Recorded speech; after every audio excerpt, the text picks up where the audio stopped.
Messi থাকা অবস্থায় 3টা দিয়েছে আর আমাদের নেইমার ছাড়াই 3টা, তাহলে নেইমার থাকলে কি হতে পারে? Best of luck Brazil. 7টা হবেই আজকে। ইয়েস। কেমন খেলা দেখছেন ব্রাজিলের আজকে? জোস খেলেছে, নেইমারকে ছাড়াই এত ভালো খেলেছে, তার মানে তো আরো হবে ইনশাল্লাহ, সামনে আরেকটা হবে। 3টা হয়ে গেছে, শেষ পর্যন্ত কেমন হতে পারে? শেষটা ভালো হবে, অলরেডি তো ভালো চলছে, তার মানে সামনে আরো ভালো হবে, সামনে ভালো হবে, প্লাস হচ্ছে সামনে আরেকটা গোল দেওয়ারও পসিবল। অফকোর্স এটা তো আসলে হচ্ছে তারা একটা জেলাসির জায়গা থেকে এই জিনিসটা বলে, আসলে 7 বলে এগুলো কোনো বিষয় না। আর মেইন জিনিস হচ্ছে মেসি থাকা অবস্থায় 3টা দিয়েছে আর আমাদের নেইমার ছাড়াই 3টা, তাহলে নেইমার থাকলে কি হতে পারে? Best of luck Brazil. Of course ইনশাআল্লাহ আশা করতে পারি। প্ল্যান ছিল যে শনিবার যেহেতু আজকে ছুটির দিন, অফিস নেই, অনেকেই ফ্রি আছেন, সো আজকের দিনটা অবশ্যই।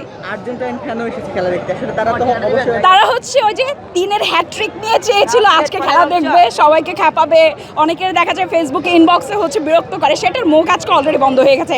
আর্জেন্টিনারা হচ্ছে অলরেডি মাথায় হাত দিয়েই আপসেট ছিল। আজকে ব্রাজিলের জয় পেলে সারাদিন কি করবে?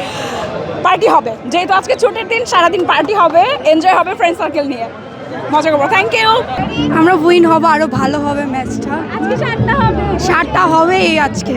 হবে আজকে। ইয়েস ইনশাআল্লাহ। আসলে আর্জেন্টিনা সমর্থক অনেকে খেলা দেখতে এসেছে, তাদের হ্যাঁ, তাদেরকে আমরা পৌঁছাইতে পারবো, তারা যেভাবে আমাদের পৌঁছায় তাদেরকে আমরা পৌঁছাবো। তারা হচ্ছে 3 পিস, আমরা 7টা দিয়ে দেখায় দিব আমরাও 7টা দিতে পারি।